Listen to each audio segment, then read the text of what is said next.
Deixa eu te fazer uma perguntinha daquelas para te deixar bem desconfortável. Eu adoro, né? Deixar um pouquinho desconfortável porque eu sei que gera um desconforto. Você sabe reproduzir o pop Q? Ou pop Q, se quiser falar em inglês? Você sabe?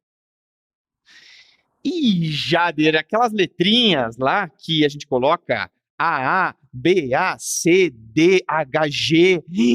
Eu me lembro que o pessoal fazia isso. Quando eu passei pela GO, eu me lembro que o pessoal adorava colocar essas letrinhas ali nos prontuários. Mas eu vou te dizer uma coisa, eu não entendia. Aí eu tentei estudar uma vez, achei complicado. Te pergunto, te desafio. Você sabe reproduzir o pop Q? Você entende o pop Q e sabe reproduzir ele se aparecer na prova uma questão sobre ele, com valores positivos e negativos?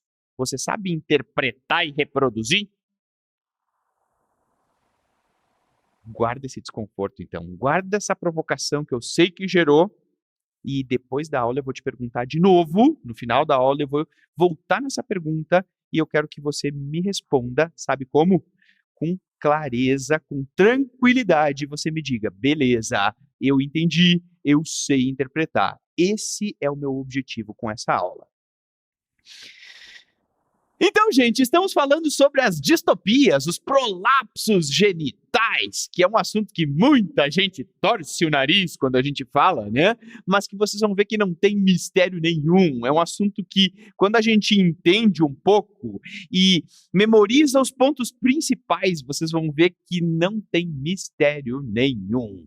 Prometo!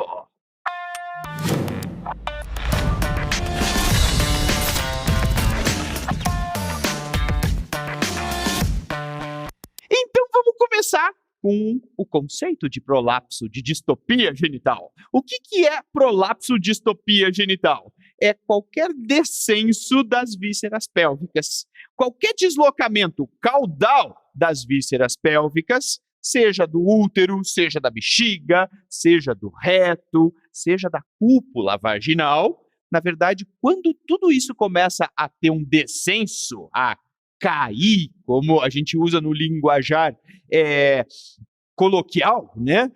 Isso é distopia, isso é prolapso genital. Então, é quando começa a ter descenso das vísceras pélvicas.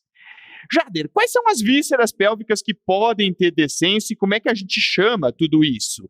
Na verdade, quando existe uma fraqueza na parede vaginal anterior, aquele órgão que vai fazer um prolapso, um descenso, é a bexiga. A gente chamou por muitos anos de cistocele, o prolapso da bexiga. Tem alguns serviços que ainda chama cistocele? Sim, mas o nome mais correto e mais atualizado é prolapso de parede anterior. Na verdade, tem uma fraqueza na parede anterior da vagina e isso faz com que a bexiga consiga prolapsar. Tá, Jader, então o certo é prolapso da parede anterior? Isso. Mas eu posso encontrar o termo cistocele ainda nas provas? Pode. Pode ser que você encontre em algumas questões, em algumas instituições, ainda o uso do termo cistocele. Tá, mas quando é a posterior, quando é a parede vaginal posterior, qual é o órgão que vai prolapsar? É só pensar na anatomia. O que vai prolapsar é o reto. Então, a gente vai ter uma retocele. A retocele foi substituída, então o termo retocele foi substituído por prolapso de parede posterior, certo? Então, a gente vai ter um prolapso de parede anterior, quando for bexiga, e parede posterior, quando for reto. Beleza, tá bom. Pode acontecer do útero prolapsar? Pode, aí a gente vai ter um prolapso uterino. Quando o útero começa a descer e começa a prolapsar, a gente vai ter um prolapso uterino. Tá, mas se a paciente não tem útero, aí vai ser um prolapso de cúpula vaginal. Tá, mas e se for intestino delgado, por exemplo? Pode ter intestino delgado? Pode ter intestino delgado também. E se for tudo junto, aí a gente vai dizer que é um prolapso combinado. Quando tem defeito de parede anterior, de parede posterior e também tem prolapso uterino ou de cúpula, a gente vai dizer que é um defeito combinado. É comum a gente ter defeitos combinados? É bem comum. É difícil uma paciente ter só prolapso de parede anterior ou só posterior ou só uterino. Acontece? Acontece. Mas é mais comum a gente ter prolapsos combinados, distopias combinadas. Beleza? Entendido? Essa conversa inicial, então, é só para a gente entender o que é prolapso genital e entender quais são os órgãos pélvicos que podem prolapsar. Bem simples, bem fácil. Então, de novo, pode ser que você encontre ainda o termo cistocele. Eu vejo que às vezes as pessoas meio que, mas por que estão falando cistocele? Tem serviços que ainda gostam de usar os termos mais antigos, né? É que nem a história da oligomenorreia. Não é um termo que deve ser usado mais. O ideal é a gente usar o termo menstruações infrequentes. Mas tem gente que ainda gosta de usar o oligomenorreia. Mesma coisa a cistocele. Se usou por muitos anos cistocele e tem gente que continua chamando de cistocele. Mas o termo atualizado é prolapso de parede anterior, posterior, prolapso uterino. Ok? Entendido? Beleza, entendi. Bem fácil, bem simples. Explica pra gente um pouquinho o que são os aparelhos que sustentam e que suspendem as vísceras pélvicas. Olha só que interessante, que legal, gente. Só para a gente relembrar algumas noções de anatomia que vocês vão ver que não tem nenhum tipo de problema de dificuldade. Você sabe. Olha aqui, ó. O aparelho de suspensão da pelve feminina basicamente é composto por 3 estruturas. A principal delas são os ligamentos útero-sacros. Lembram quem são os ligamentos útero-sacros? São aqueles ligamentos que vêm aqui de trás do colo do útero e que se ligam, se inserem lá no sacro, no osso sacro. Por isso, útero-sacro. Bem fácil, bem simples. Para que serve o ligamento útero-sacro? Ele serve para puxar o útero para trás e para cima. Isso é o ligamento útero-sacro. Essa é a função dos ligamentos útero-sacros. Eles mantêm, então, o útero suspenso, puxando ele para trás e para cima. Beleza? Tá, mas o que mantém o útero preso lateralmente? Aquelas faixas laterais que ficam à esquerda e à direita aqui, ó, do colo do útero, que a gente chama de ligamentos cardinais. Então, o ligamento cardinal, ou ainda paramétrio, que a gente também chama de paramétrio, é aquilo que mantém o útero, então, suspenso lateralmente. E tem ainda um ligamento chamado pubovésico uterino, que também tem a função aí de suspensão. Jader, o que eu tenho que saber disso e por que a gente está falando sobre isso? Porque assim, ó, para que a gente tenha uma harmonia das vísceras pélvicas no seu lugar, para que elas fiquem suspensas, a gente depende da integridade desses ligamentos, desses 3 sistemas ligamentares. Tá, mas explica um pouquinho melhor só para a gente entender. Eu gosto muito de usar a analogia de um varal. Você imagina assim, ó, um varal que está lá com uma camisa que precisa secar, e essa camisa, ela está presa ali no varal, está tendo um vento que está batendo, imaginem a cena, né? Está batendo um vento, aquela camisa está ali voando ali no varal. O varal serve para quê? Para suspender a camisa. É para isso. Então, o objetivo é suspender a camisa para que ela fique seca. É exatamente essa a função aí dos ligamentos útero-sacros, dos cardinais e do pubovésico uterino. É manter suspensas as vísceras pélvicas. Pensem que elas são as cordinhas do seu varal. O objetivo é esse, né? É deixar justamente as vísceras ali suspensas. Ok? Tá, Jader, mas e se tiver algum tipo de lesão desses ligamentos, o que vai acontecer é que o meu varal vai encurtar e essa camisa vai começar a cair. É isso? É isso. É exatamente isso. No momento que começa a ter uma frouxidão ligamentar, no momento que esses ligamentos começam a ficar deficientes, as vísceras pélvicas vão começando a cair, porque quem suspende elas está começando a ter um problema de integridade. Entendido? Beleza, eu entendi. Mas o que que é a sustentação? Suspensão é para manter suspenso. É o varal, né? Então lembra, é a cordinha do varal. A sustentação é aquilo que sustenta, o nome já diz, é o que sustenta as vísceras pélvicas. Na verdade, é o famoso assoalho pélvico. Pensem assim, ó, o que sustenta é o que está embaixo. Então, os ligamentos, eles suspendem, deixam ali as estruturas pélvicas suspensas. Mas embaixo tem que ter chão, tem que ter alguma coisa aí para sustentar. E isso é o que a gente chama de assoalho pélvico. Assoalho de chão mesmo, né? Olha como é, as coisas em ginecologia, elas se tornam óbvias quando a gente entende. O assoalho pélvico é o chão da pelve, é isso. Tá, mas o que é que compõe o assoalho pélvico? Basicamente, a gente tem dois sistemas musculares. O diafragma urogenital, então esse aqui, ó, que é o diafragma urogenital, e aqui embaixo o diafragma pélvico. Tá, mas o que eu preciso lembrar sobre o diafragma pélvico e o diafragma urogenital? O que é o mais importante? Você tem que lembrar que o mais importante é o diafragma pélvico e a gente tem que lembrar os nomes dos musculozinhos. Puxa vida, eu preciso saber isso. Sim, precisa, mas eu te prometo que é bem simples, que é bem tranquilo, você vai tirar de letra. Vem comigo que isso aqui é bem importante. Olha só, o diafragma pélvico, então, é aquele músculo, aqueles músculos que ficam no chão. Imaginem assim, né? Se aqui a gente estiver dentro de uma pelve, aqui o chão, ó, é o diafragma pélvico. É o assoalho, é o que sustenta aí a pelve. Tá, mas qual é o músculo principal que forma o diafragma pélvico? É o famoso músculo elevador do ânus. Lembram disso? Então, a gente tem o músculo elevador do ânus e tem também o músculo coxígeo. O diafragma pélvico é o elevador do ânus, mais o coxígeo. Jader, disso aí, o que eu tenho que saber? O que a prova me pergunta? Eles perguntam quais são os 3 músculos que formam o elevador do ânus. Aquilo que a gente estudava em anatomia na faculdade. Quando a gente lia os livros de anatomia, né, quando a gente estudava anatomia nos cadáveres, a gente estudou muito o músculo elevador do ânus. Vamos só lembrar quais são os 3 musculozinhos que formam o elevador do ânus. A gente tem o pubo retal, o pubo coxígeo e o ilho coxígeo. Então, são 3 porções musculares. Pubo retal, pubo coxígeo e o ilho coxígeo. Esses são os músculos que formam o elevador do ânus, que é o músculo mais importante do diafragma pélvico. Tá, então os que eu tenho que saber, Jader, para a prova são esses 3? Isso, são esses 3. Eles gostam de perguntar quais são os músculos que formam o elevador do ânus. Pubo retal, pubo coxígeo e ilho coxígeo. Tranquilo?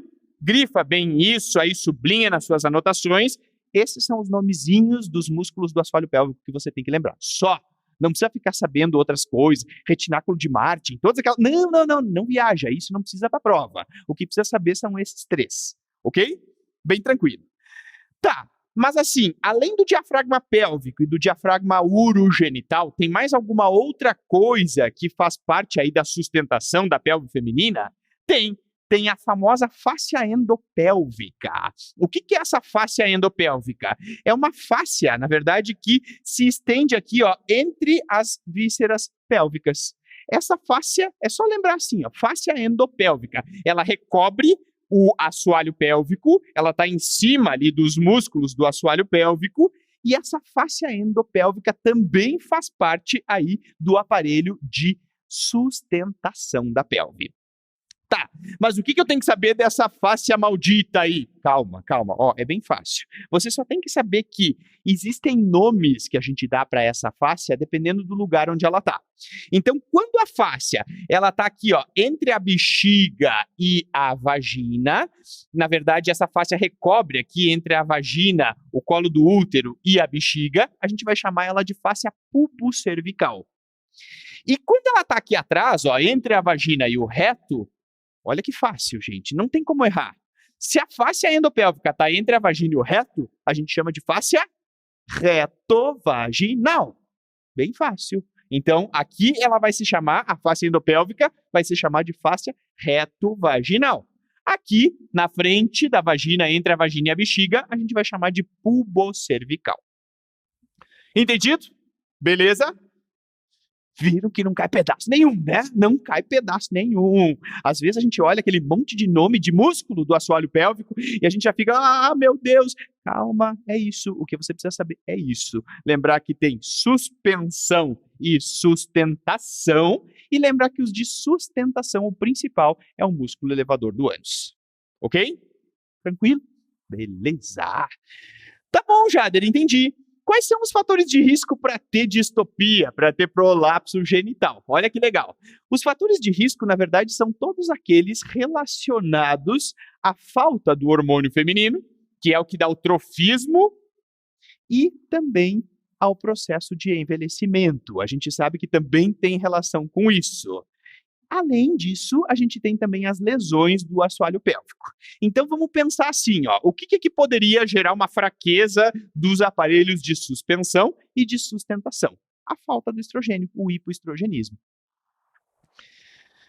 Tá, então tá querendo dizer que paciente pós-menopausa é quem costuma ter mais distopia? Isso, é isso. Olha como já é simples, meu. É isso, é exatamente isso. Quem já passou a menopausa, que está hipoestrogênica já por bastante tempo, então aquela mulher que tem 60, 70, 80 anos, é uma senhora, essa senhora então ela já está hipoestrogênica de longa data, mais chance dela ter uma distopia. Um estudo recente mostrou que mais ou menos 11% das mulheres, 11%, gente, isso é muita coisa, né? 11% das mulheres com 80 anos vão ter algum tipo de distopia genital. Mesmo que sejam aquelas assintomáticas que não incomodam, que não trazem prejuízo para a qualidade de vida, é difícil uma mulher com 80 anos de idade não ter algum grau de distopia genital. Certo? 11% delas definitivamente vai ter. Tá bom, eu entendi.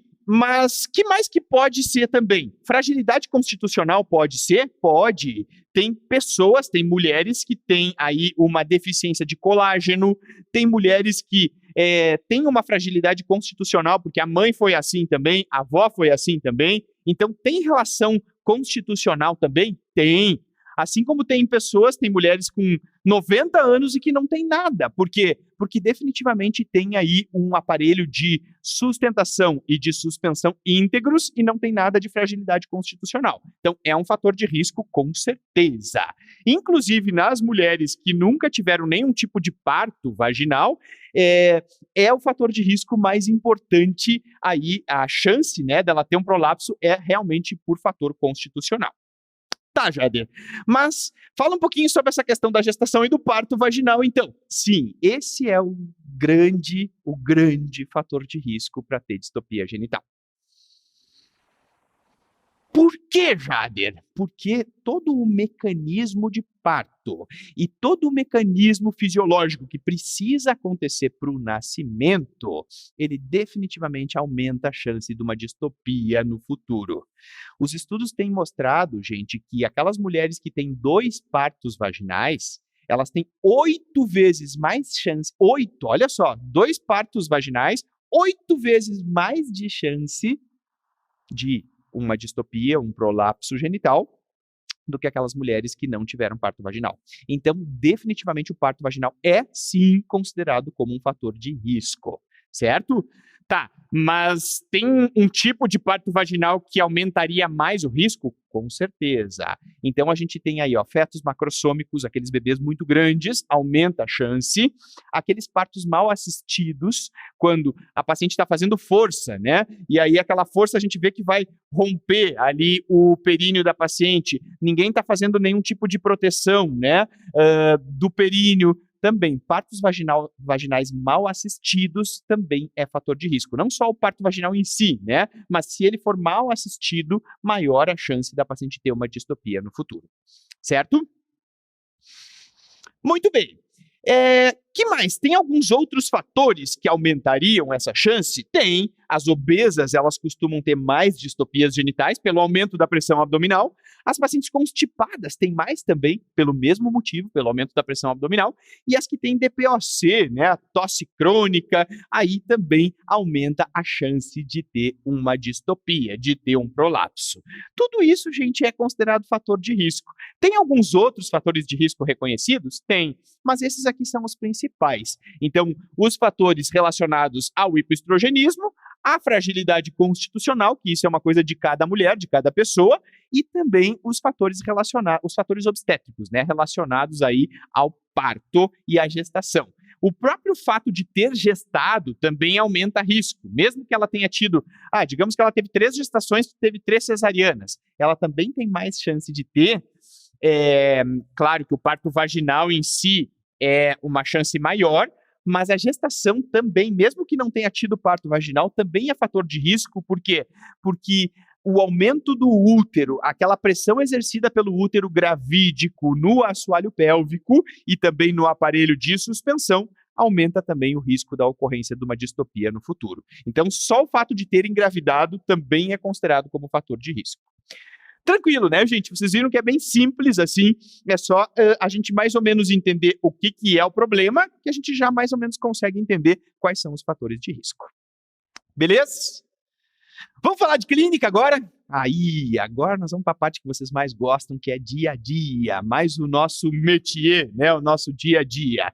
Então, presta bem atenção que essa parte clínica é fundamental. Vem comigo. Olha só, o que você acha que a paciente com prolapso genital vai ter? Pensa, olha só olha a imagem e me diz o que você acha que essa paciente vai ter. Ó, tá aqui, ó, o que eu tô enxergando? Eu tô enxergando uma bola para fora da vagina, tô enxergando até o colo do útero ali, ó, é um útero todo para fora, todo prolapsado. O que você acha que essa paciente aqui vai te dizer quando ela chegar lá para consultar com você no posto de saúde? Doutora, o meu problema é que eu tenho uma bola na vagina. É isso, essa é a queixa da paciente.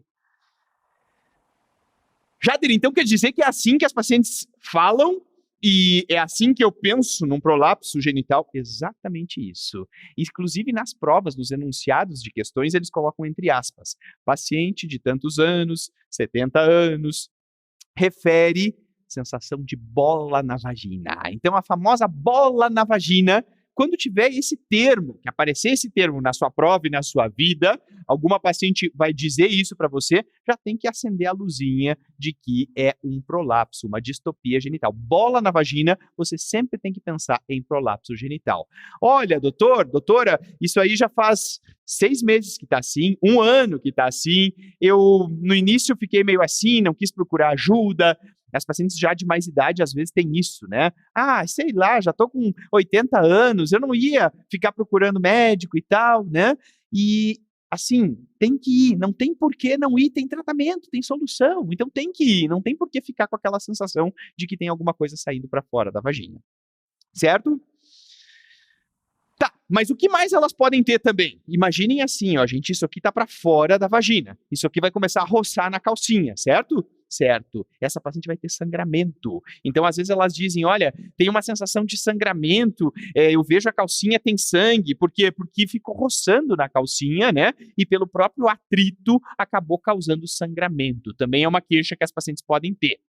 Outra coisa que é comum as pacientes terem também, se a paciente tem vida sexual ativa, às vezes as pacientes se queixam de flatulência vaginal, né?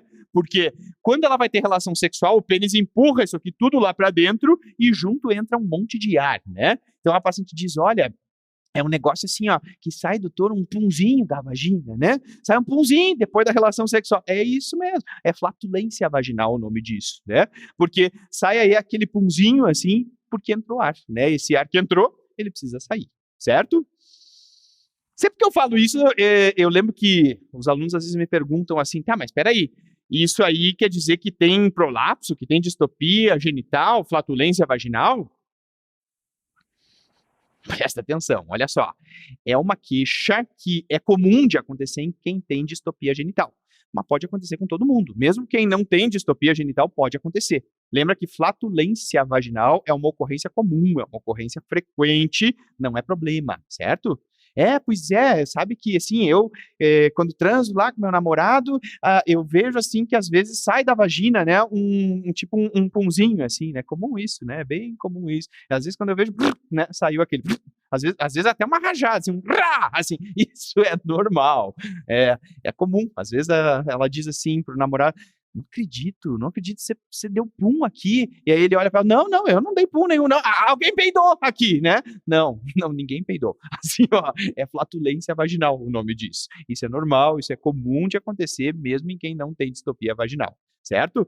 Porque entra ar, acaba entrando ar, é que nem quando entra ar no nosso estômago demais, a gente arrota, é a mesma coisa, a vagina tem que botar para fora, né? Então, mesmo que saia às vezes aquela rajada, assim, isso é normal, não te preocupe, não grila, tá tudo bem com você. Beleza? Pedido? Mas quem tem distopia genital costuma ter essa queixa aí com mais frequência. Fechado? Que mais que essas pacientes podem ter? Olha só, essas pacientes também podem ter frequente, né, dessas pacientes, especialmente aquelas que já têm um prolapso total, já dá tudo para fora, que é o último estágio do prolapso, né? Às vezes a paciente precisa de ajuda para poder esvaziar a bexiga ou o intestino. Como assim ajuda, Jader? Imagina, isso aqui tá tudo para fora, certo? Quando a paciente vai, então, fazer cocô, ou quando ela vai urinar, o que acontece? Às vezes ela precisa colocar o dedo dentro, empurrar tudo para dentro, para que ela consiga urinar.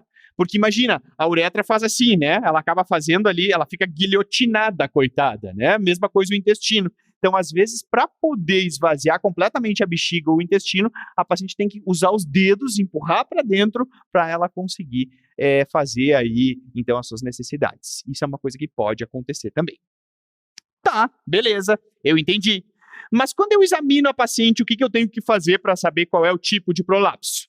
Na verdade, o que a gente precisa é olhar, examinar. Se você está vendo o colo do útero, você está vendo que é um prolapso uterino, certo? Tá, mas eu não estou vendo o colo do útero. Eu acho que pode ser parede anterior ou ainda parede posterior. Sabe o que a gente faz? Pega uma válvula só do espéculo, coloca uma válvulazinha só do espéculo na parede posterior. E aí você vê se vai ter descenso da parede anterior. Estão vendo que eu estou empurrando aqui com o espéculo a parede posterior da vagina.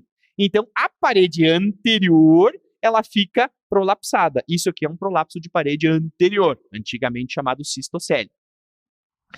Dá para fazer na parede posterior, para a gente avaliar a parede posterior? Sim, aí você faz o contrário, pega a válvula do espéculo e coloca na parede anterior e vê prolapsar a parede posterior. Então, olhando a paciente, a gente já consegue dizer, né, se é uterino, se é a parede anterior, posterior ou se é combinado.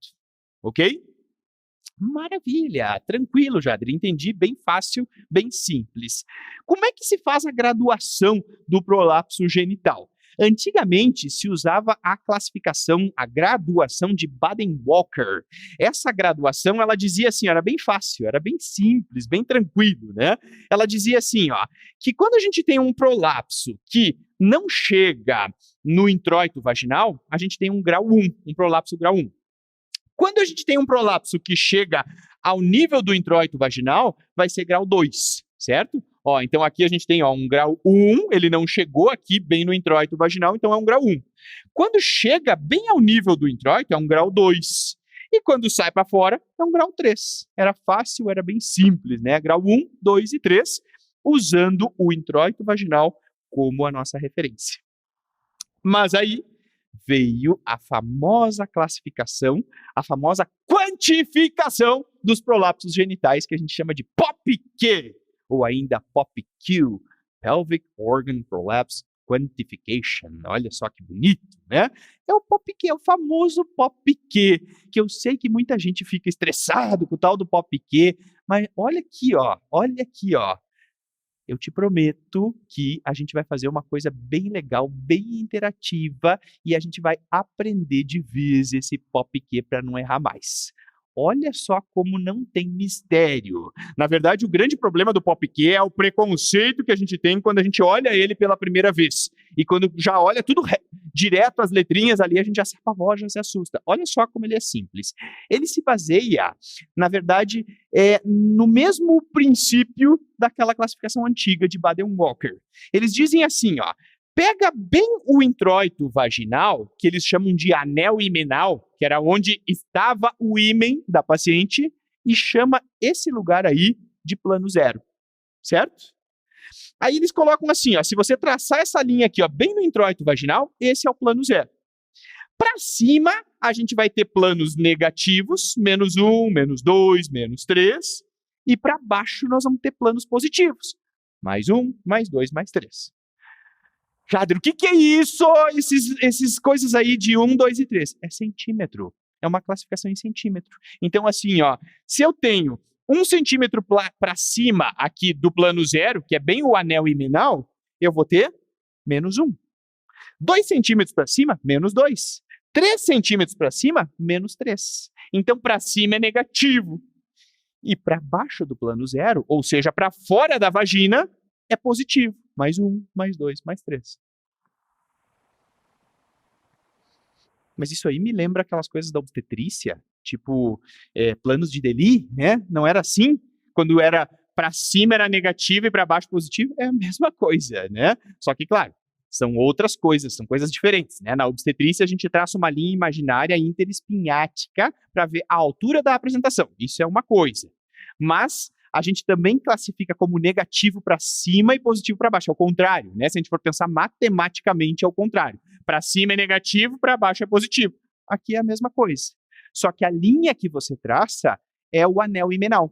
Era onde estava o ímen da paciente, que é o introito vaginal, certo? Então, esse é o plano zero. Para cima vai ser negativo, para baixo, ou seja, para fora do anel himenal, para fora da vagina, vai ser positivo. E essas medidas são em centímetros. Não tem dificuldade, certo?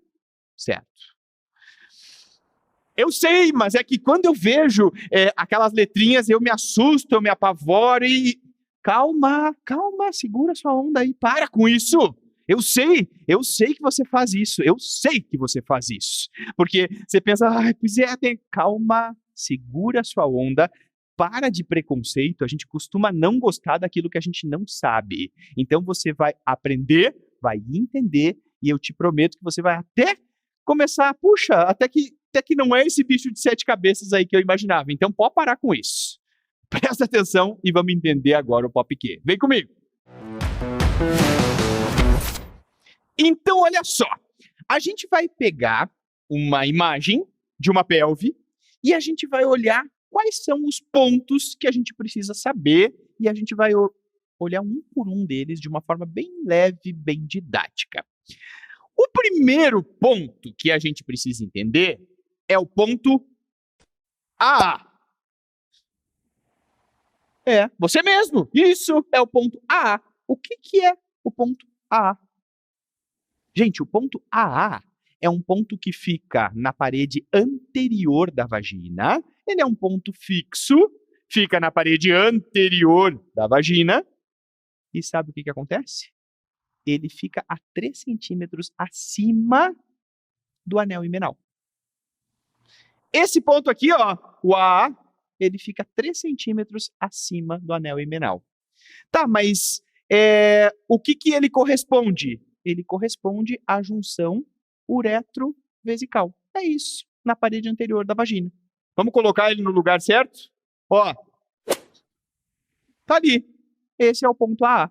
O ponto AA, então, ele fica na parede vaginal anterior. É um ponto fixo que fica 3 centímetros para cima do anel himenal.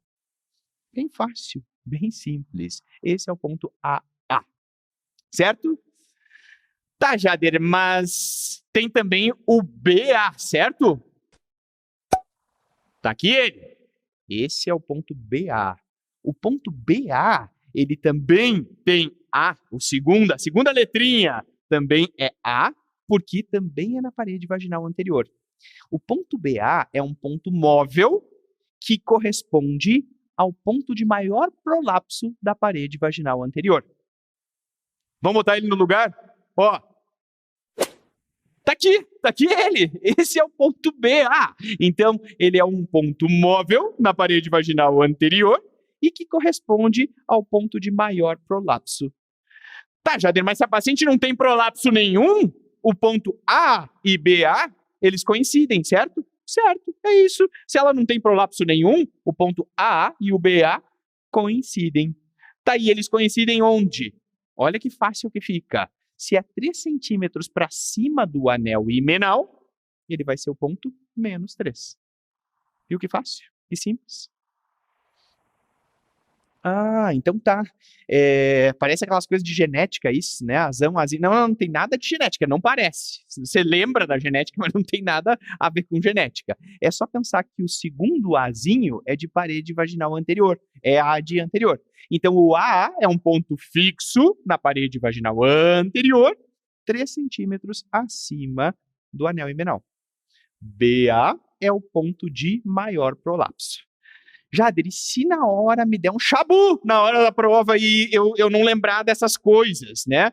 Eu entendi agora, mas eu tenho medo de na hora, sei lá, me dar aquele famoso tilt, né? E aí eu não lembrar na hora da prova. Pensa assim, ó, o BA é um ponto móvel, que é aquele que é o ponto de maior prolapso da parede vaginal anterior. Como é que a gente escreve ele mesmo? BA, certo? BA. Então pensa assim, ó, bem abaixo. BA, bem abaixo. Simples. Ó, BA, bem abaixo. Então o AA, ele é um ponto fixo e o BA é um ponto bem abaixo, ou seja, é o ponto mais baixo que tem o maior prolapso na parede vaginal anterior. OK? Beleza? Maravilha, entendi. Então, esses são os 2 pontos da parede vaginal anterior, o AA e o BA? Exato, esses são os 2 pontos da parede vaginal anterior. Pensa comigo, olha só, se tem esses 2 pontos na parede vaginal anterior, também tem que ter esses mesmos 2 pontos na parede vaginal posterior, simples assim. Isso, exatamente. Então, a gente vai ter o ponto AP. Esse aqui, que é o ponto AP, estão vendo ele aqui, ó? O ponto AP é um ponto fixo na parede vaginal posterior, que também corresponde a 3 centímetros para cima do anel himenal. É isso. Isso é o ponto AP. É o análogo ao ponto AA. Então vamos colocar ele no lugar certo? Ó, tá aqui o ponto AP. Então, o ponto AP é um ponto fixo na parede vaginal posterior, 3 centímetros acima do anel himenal.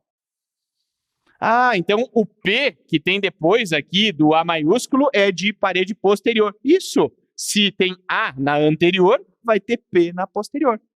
Tá, então quer dizer que tem que ter um ponto BP. Você também tem que ter. Ó, tem que ter o ponto BP.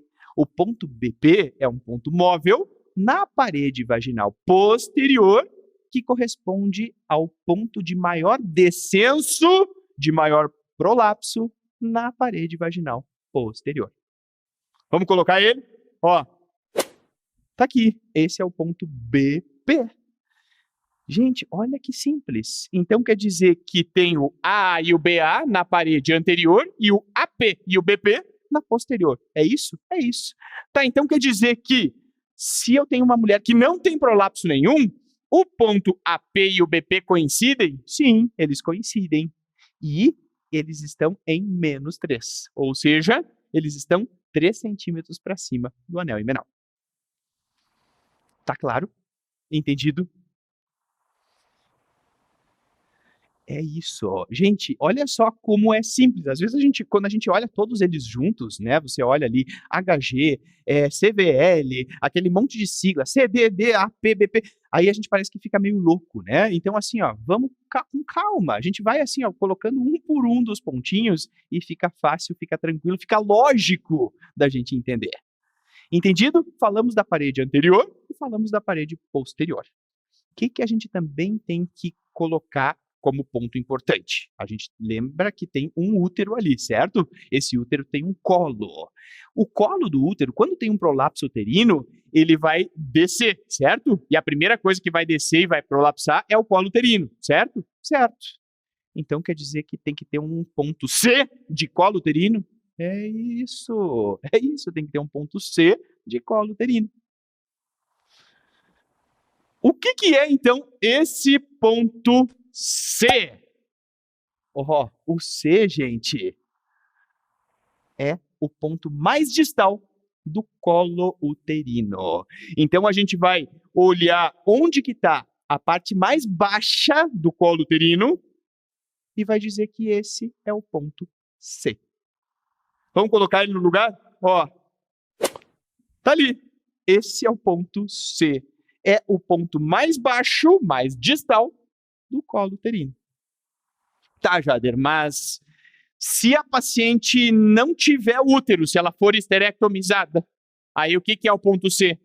Aí vai ser o ponto mais distal da cúpula vaginal, certo? Ah, mas aí é diferente. Não, não é. É C, é igual. É C de cúpula, certo? C de colo, C de cúpula. Não complica. É isso. Então, se ela é esterectomizada, o ponto C é o ponto mais distal da cúpula vaginal. É C. Ok? Beleza?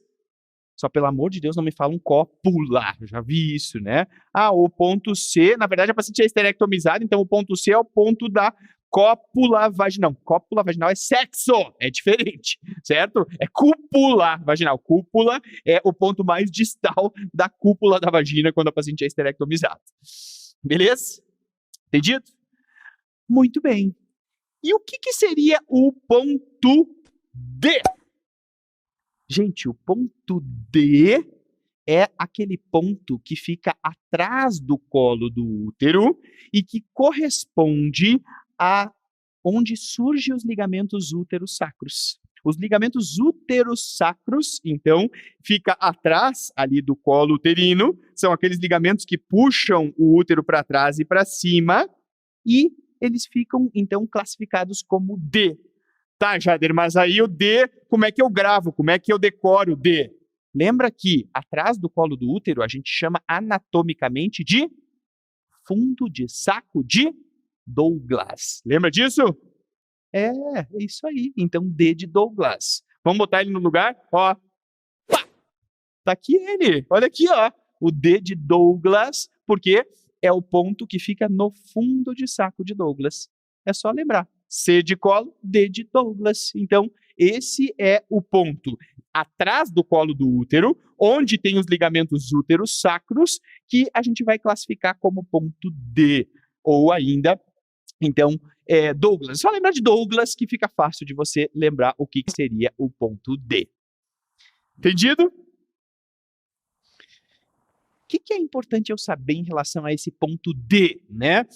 Por que às vezes as provas colocam umas questões que não informam o ponto D? Presta bem atenção que essa é a cerejinha do bolo dessa explicação. E isso faz toda a diferença quando você vai responder questão de prova. O ponto D, ele só é avaliado e a gente só consegue dizer o valor do ponto D na paciente que tem útero. Certo? Se a paciente não tem útero, a gente omite o ponto D. Mas então quer dizer que o D não vai ser informado no enunciado da questão? Isso, o D não vai ser informado. Quando eles colocarem ali, ponto AP, ponto BP, todos os pontos, o C, e aí eles botam assim, ponto D. Aí eles colocam como se fosse assim, um hífen, ou tipo assim, ou pontinhos. Quer dizer, eles não estão me informando o ponto D. Se eles não estão te informando o ponto D, é porque o ponto D não foi possível mensurar. Se o ponto D não foi possível mensurar, é porque essa paciente é esterectomizada. Então, isso, gente, tem que gravar isso para lembrar na hora das questões. Se não tiver a descrição do ponto D, tem um traço assim no ponto D, é porque essa paciente é esterectomizada. Mas eles tinham que me dizer no enunciado da questão, mulher de tantos anos, sofreu esterectomia quando tinha seus 40 e poucos anos, por miomatose, foi submetida, à esterectomia, eles tinham que me informar isso. Para! Você quer mel na chupeta? Não, a vida é dura. Não, é óbvio que eles não vão te entregar de bandeja, né? Mas não. Por favor, né? Não quer que o avaliador da banca te sirva um cappuccino e um croissant de chocolate, né? Claro que não. Ele não vai escrever isso no enunciado. Ele só vai botar assim, ponto D, um risquinho. Você é que tem que saber que se tiver um risquinho no ponto D, é porque essa paciente é esterectomizada. Mas de repente é porque não conseguiram ver. Não. O ponto D, se ele não for descrito, com certeza essa paciente é esterectomizada. A mais você vai errar. A mais erra a questão. Grava isso. Ponto final. Se não tem o ponto D, é porque ela é esterectomizada. Entendido? Beleza? Muito bem! Que outra informação, Jader, é importante eu saber em relação aí a essa relação do ponto C com o ponto D, né? Na verdade, assim, ó, quando o ponto C é muito mais para baixo do que o ponto D, então quer dizer que o ponto C, quanto mais para baixo ele for, mais positivo ele vai ser, certo? Se ele ficar 4 centímetros para baixo do ponto D, a gente tem o famoso alongamento hipertrófico do colo uterino. Algumas mulheres têm o colo hipertrófico, né, alongado assim. Então, quando tem um alongamento hipertrófico de colo, o ponto C vai estar 4 centímetros mais para baixo do que o ponto D. Ou seja, 4 centímetros mais positivo do que o ponto D. Beleza? Bem fácil, bem tranquilo, bem simples. Que mais que tem? Tem o HG. O HG é o famoso hiato genital. Olha aqui, ó. O HG é o hiato genital, que corresponde à medida do meato uretral até a fúrcula vaginal. Ih, mas o que é isso, Jader? Mostra no desenho. Vai para o seu lugar. Olha aqui. O HG é essa medida aqui, ó, que vai da uretra até a fúrcula. Lembra que a fúrcula é essa região aqui, ó, da entrada da vagina posterior. A gente também chama de fossa navicular, né? Então, esse é o hiato genital. E a gente tem também o CP. O CP é o corpo perineal, que é a medida da fúrcula até o ânus. É essa medida aqui, ó. Então, esse é o corpo perineal. Ele vai aqui, ó, da fúrcula até o ânus. Esse é o corpo perineal. E, por último, a gente tem que medir o comprimento vaginal total. Então, o comprimento total da vagina é quanto que essa paciente tem de vagina. Bem simples, bem fácil. Tá aqui ele, ó. Esse aqui é o comprimento vaginal total. Vai para o seu lugar. Tá aqui. Esse é o famoso CVT. Tá, Jader, mas então isso é só a medida total da vagina da paciente? Isso, esse é o CVT. Puxa, eu não entendi muito bem essa parte ali do hiato genital e do corpo perineal. Dá para deixar mais didático para eu entender? Claro que sim. Deixa eu te mostrar em uma outra foto. Olha aqui, ó. Essa medida que vai aqui da uretra da paciente, ó, até a fúrcula. Isso aqui é o que a gente chama de fúrcula. Essa parte aqui, ó, da vulva, que é na verdade o introito vaginal posterior, ó, isso aqui é o que a gente chama de fúrcula, certo? Então, essa medida da uretra até a fúrcula é o hiato genital. E essa medida que vai da fúrcula até o ânus é o corpo perineal. Então, aqui a gente tem o HG, o hiato genital, e aqui a gente tem o CP, que é o corpo perineal. Ficou claro? Entendido? Puxa vida, eu acho que eu entendi. Eu acho que agora eu me situei, me localizei nesse famoso POPQ. Mas por que muita gente tem a mania de me dar o resultado tipo um jogo da velha, assim, para mim olhar isso aqui é um jogo da velha, né? Tem gente que gosta de colocar os resultados em jogo da velha. Tem gente que só escreve os resultados dos pontos e tem gente que bota assim, ó, tipo um jogo da velha. Tá, tudo bem, calma, não surta, não surta. Ó, é só você olhar ali, ó, no jogo da velha, quanto que deu cada um. Então, assim, dá pra gente colocar ali os valores, né? Então, isso aqui seria uma paciente sem prolapso nenhum, né? Então, ó, o ponto A e o BA, que é a parede anterior, menos 3. O AP e o BP, menos 3 também, que é a parede posterior. O C, ó, o colo tá lá em cima, né? Então, menos 8. A gente tem um comprimento vaginal total de 8 a 10 centímetros. O ponto D em 10. E aqui a gente coloca, ó, o hiato genital, o corpo perineal. Isso aqui, então, seriam medidas, né, que a gente pode colocar e pode deixar na forma de jogo da velha. Não surta, se aparecer o joguinho da velha ali na sua questão, é a mesma coisa, só que eles estão colocando as respostas, o resultado assim. Academicamente, o correto seria a gente colocar no prontuário na forma de jogo da velha mesmo para dar os resultados. Beleza? Entendido? Tá, eu entendi, Jader. beleza, ficou claro, agora eu realmente entendi. Mas assim, me explica qual é que é a aplicação disso e como é que eu chego no resultado final para saber exatamente qual é o estadiamento do prolapso dessa paciente. Então, olha só, a classificação do POPQ, na verdade, é em estágio 1, 2, 3 e 4. Aí, olha que simples que fica. O estágio 1, na verdade, eles têm também o estágio 0, né? O estágio 0 do POPQ é quando não tem nada de prolapso. O estágio 1 é quando a gente tem um prolapso que o compartimento mais prolapsado, ele vai até -1, certo? Então, se vai até -1, a gente tem um estágio 1. Se vai de -1 a +1, é um estágio 2. Tá, mas como assim o compartimento mais prolapsado? Digamos que o compartimento mais prolapsado é o útero, certo? Então você vai olhar o C. Qual que é o valor do C? Então, se o C tiver entre -1 e +1, a gente tem um estágio 2. Acima de -1 é estágio 1, entre -1 e +1 é estágio 2. Aí, assim, ó, passou de +1, gente, se passou de +1 é porque já tá para fora, certo? Já passou do anel himenal. 1 centímetro do anel himenal, mais de 1 centímetro, já tá tudo para fora, certo? Aí vai ser um estágio 3. Tá, Jader, mas como é que eu digo o estágio 3 do prolapso? Presta atenção. O estágio 3 é quando ele já passou de +1, só que o ponto mais prolapsado, ele é, no máximo, o comprimento vaginal total menos 2. Ah, meu Deus do céu, Calma, ó, presta bem atenção. Olha só. Você tem que saber quanto que é o comprimento vaginal total, certo? A gente, quando faz o POPQ, a gente mede e vê quanto que ela tem de vagina, certo?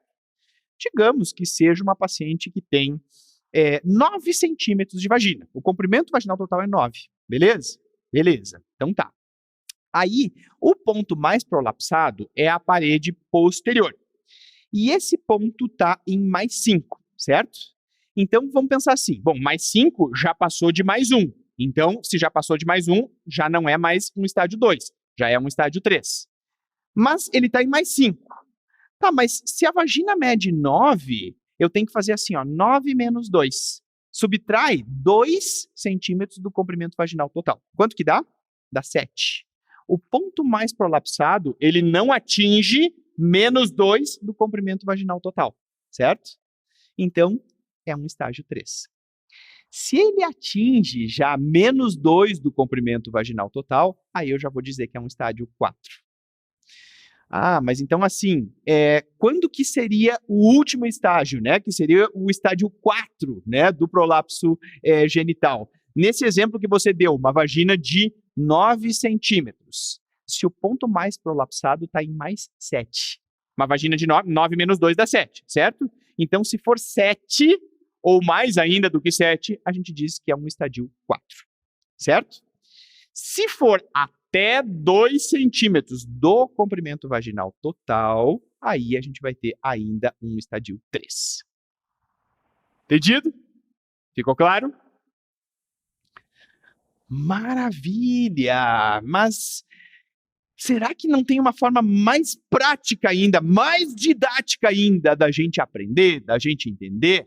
Claro que sim, com certeza tem. O que eu fiz? Eu fiz uma demonstração, porque eu acho que fica mais claro e mais didático para você entender quando a gente demonstra. Assim, é importante saber a base teórica? É importante, mas às vezes fica meio virtual. Mesmo você achando que entendeu, parece que fica meio virtual.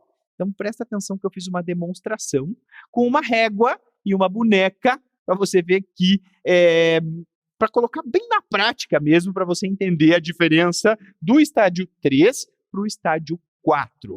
O 1 e o 2 é fácil, né? Então até -1 é 1, entre -1 e +1 é 2. Passou de +1, aí já vai ser o 3. Mas quando é que diferencia o 3 do 4, essa história do comprimento vaginal total menos 2? Então presta bem atenção para você aprender.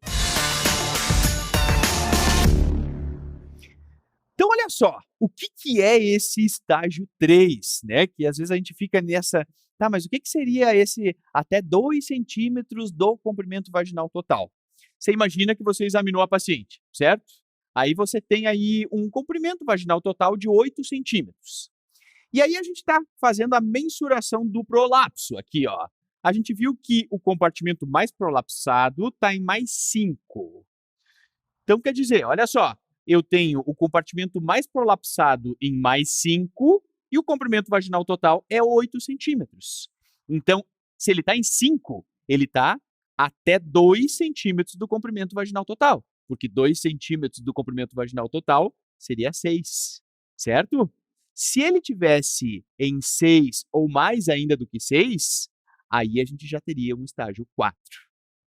Isso é o estágio 3. Ele, então, está abaixo de mais 1, mas ele está até 2 centímetros do comprimento vaginal total. Fechou? Ficou claro, gente?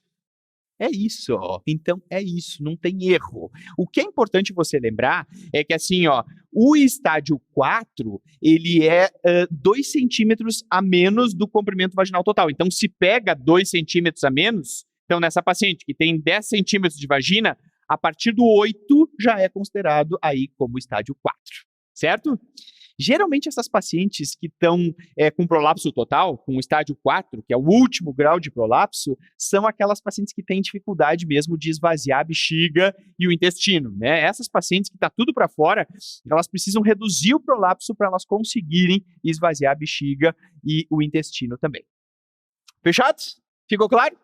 Então tá, agora que você já sabe, é só tratar. Como é que a gente trata tudo isso que a gente aprendeu? Olha só, a gente pode tratar com um exercício de reforço da musculatura do assoalho pélvico, os famosos exercícios de Kegel.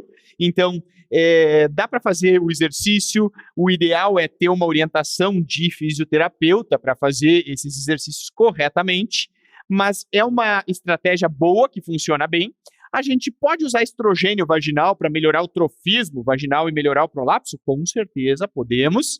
Mas o método de eleição para aquela paciente que não tem condições cirúrgicas para tratar o prolapso são os famosos pessários. Lembra o que são os pessários? São pecinhas, na verdade, né, que feitas com material sintético que a paciente coloca dentro da vagina. E aí o que acontece? Essas pecinhas, elas ficam caindo, ficam escorregando ali dentro da vagina e obrigam a paciente a contrair a musculatura para que a pecinha não caia. Tá, mas isso não deixa de ser uma forma de fazer exercício da musculatura do assoalho pélvico, não é? Não deixa de ser uma forma. Na verdade, você obriga, você força a paciente a fazer o exercício, porque senão o pessário vai cair. E isso faz com que a musculatura fique mais forte, mais trófica, e a paciente consegue aí fazer com que o assoalho pélvico segure as vísceras que estão sofrendo descenso. É um belo tratamento, antigo e que ainda funciona e funciona muito bem. É o método de eleição para aquelas pacientes que não têm condições cirúrgicas. Aquela senhora de 80 e poucos anos, que já teve um infarto, um AVC, que é anticoagulada por alguma razão. Essa paciente que não dá para ela ser submetida a um procedimento cirúrgico, a melhor opção é pessário. Antigamente se acreditava que aquelas pacientes que tinham prolapso total não poderiam usar pessário, né? Porque como é que vai botar se está tudo para fora? Tem sim, tem pessários que a gente ajusta, a gente reduz o prolapso e coloca o pessário lá dentro da vagina ajustado e a paciente ela fica segurando ali, fazendo a musculatura contrair, essa musculatura fica mais forte e essa paciente está fazendo o tratamento do prolapso. Certo? Beleza, mas aquelas que têm condições cirúrgicas, o que eu vou fazer? Bom, se for um prolapso uterino, aí a gente vai fazer uma histerectomia vaginal, a gente tira o útero da paciente, certo? Então, prolapso uterino, o útero está para fora, ali, ele já está ali para fora, você faz a histerectomia vaginal, você retira o útero da paciente. Tá, Jader, mas se a paciente, digamos que seja uma paciente jovem, que ainda quer engravidar, tem alguma alternativa para não tirar esse útero? Tem. Presta atenção que isso pode ser pegadinha de prova.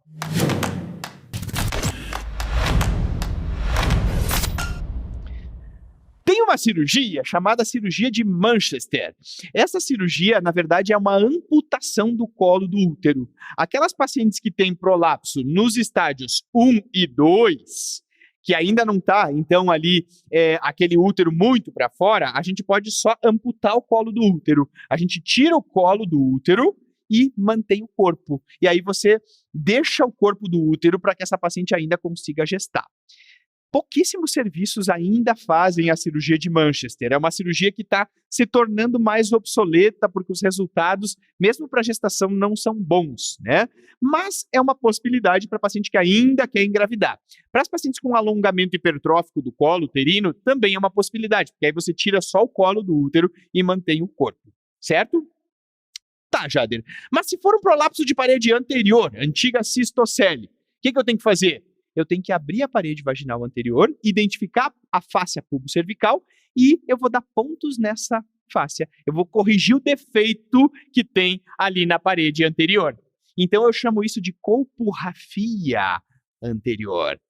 Também se usa um termo mais popular como colpoperineoplastia anterior. Dá para usar esse termo? Ele é mais popularzão assim, né? O certo seria colporrafia anterior. Mas dá para a gente dizer ainda colpoperineoplastia anterior, que é o tratamento de prolapso de parede anterior, antigamente chamado cistocele. Tá, mas se for posterior, se for a retocele antiga, né? Como é que a gente trata? A gente trata com colporrafia posterior, ou ainda colpoperineoplastia posterior. Certo? Tá, mas onde é que eu dou o ponto aí quando é posterior? Na fáscia retovaginal. Então, quando é anterior, é na fáscia pubocervical. Quando é posterior, é na fáscia retovaginal que eu vou corrigir o defeito. Tá, mas se for um prolapso de cúpula vaginal, aí se a paciente é esterectomizada e tem um prolapso de cúpula vaginal, você vai fixar a cúpula vaginal no ligamento sacro-espinhoso. Ou ainda dá para fazer promontofixação, que é quando a gente fixa no promontório. Muitos serviços têm indicado assim, ó, paciente que tem útero, prolapso uterino, você faz a esterectomia vaginal, já faz como profilaxia para a cúpula não prolapsar, você já faz como profilaxia a fixação no ligamento sacro-espinhoso, ou a promontofixação. Mas, tradicionalmente, a fixação sacra e a promontofixação é o tratamento do prolapso de cúpula vaginal de paciente esterectomizado. Ok? Mas assim, ó, se a paciente não tem condições de ser submetida a uma cirurgia, aí eu vou usar pessário, certo? Certo, você vai usar pessário. Mas tem alguma cirurgia que é mais rápida, que a anestesia, o tempo de anestesia é um tempo mais rápido e que eu posso indicar para a paciente, essa paciente que, olha, eu não queria levar ela para o centro cirúrgico, não queria que ela fosse submetida a uma anestesia, mas o pessário não deu certo. É uma senhora já de quase 90 anos, ela não tem mais vida sexual. Tem alguma coisa que eu possa oferecer para tentar ajudar ela, para melhorar essa qualidade de vida dela, nesses últimos anos que ainda restam de vida? Tem. A gente pode fazer uma colpoclase, também chamada cirurgia de Lefort. Sabe o que é colpoclase? É fechar a vagina. A gente fecha a vagina da paciente. Cada vez se faz menos isso também. É casos muito raros, muito extremos. Mas vocês têm que saber que existe esse tratamento cirúrgico também. Ele é rápido, simples, então a paciente fica pouco tempo anestesiada e a gente vai lá e ó, fecha a vagina, deixa a vagina fechada e o prolapso todo fica lá dentro. Então ele não cai mais, ele não sai mais, certo? Isso é a colpoclase ou cirurgia de Lefort. Cada vez se faz menos. A indicação é a paciente que não tolerou o pessário e que já tem, enfim, uma idade bem avançada, não tem mais atividade sexual, aí a gente pode pensar na possibilidade de fazer a colpoclase ou cirurgia de Lefort. Beleza? Então agora me responde. Você sabe reproduzir o pop-Q? Sim ou não? Sabe ou não sabe? Faz o desenho. Deixa eu te dizer. Então assim, ó, agora que você assistiu a aula, você aprendeu, você vai fazer o desenho e vai colocar os pontos. Ah, pois é, mas eu tenho um pouco de dificuldade ali de alocar os pontos. Então você vai voltar no vídeo agora, vai voltar ali na explicação dos pontos, um por um deles. Assiste de novo toda a explicação, assiste até o final do estadiamento ali, quando eu falo ali nos estádios 1, 2, 3 e 4, até o vídeo de demonstração. Assiste tudo isso aí de novo e depois eu quero que você faça o desenho. Então você vai fazer isso, eu estou vendo aí por trás da tela. Faz um desenho e coloca os pontos, certo? Ah, mas eu não... Como que você não sabe? Você sabe desenhar o útero, sabe desenhar uma bexiga, um reto, é isso que precisa. Saber desenhar um útero, uma vagina, uma bexiga, uma bolinha. Você faz uma bolinha, que é a bexiga, né? E faz um tubinho ali, que é o reto, certo? E aí você vai colocar os pontos e vai escrever vai puxar uma seta e vai colocar um por um dos pontos que a gente tem no POPQ. Posso confiar que você vai fazer isso? Então tá, beleza. Depois eu quero ver aí você colocar isso. A gente tá em cima, porque realmente assim, ó, é assim que se aprende, gente. Às vezes a gente pensa assim, não, beleza, para mim já tá safo isso aqui, já entendi bem. Mesmo que você tenha certeza que você entendeu bem, faz o desenho e coloca os pontos. Você vai ver que parece que blum, clareia tudo na sua cabeça e aí realmente você pode dizer que você entendeu. Combinado? Muito bem. Qualquer dúvida, gente, estou à disposição de vocês. Muito obrigado.